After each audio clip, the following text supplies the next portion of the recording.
రోజు కూడా చెప్తా ఉన్నా అధ్యక్ష, వైఎస్ఆర్ కాంగ్రెస్ పార్టీ చేయగలిగిందే చెప్తుంది, చెప్పింది ఏదైనా కూడా ఖచ్చితంగా మాట మీద నిలబడుతుంది అని మాత్రం 100%గా చెప్తాను.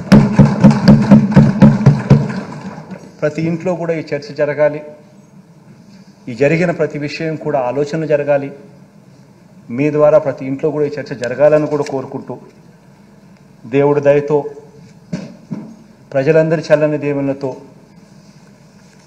మళ్ళీ 3 నెలలకు మళ్ళీ ఇదే చట్టసభలో పూర్తి స్థాయి బడ్జెట్ మళ్ళీ ప్రవేశపెట్టి అఖండమైన మెజారిటీతో మళ్ళీ ప్రజల మన్ననలు కూడా ఖచ్చితంగా పొందుతామని చెప్పి కూడా ఈ సందర్భంగా తెలియజేసుకుంటూ సెలవు.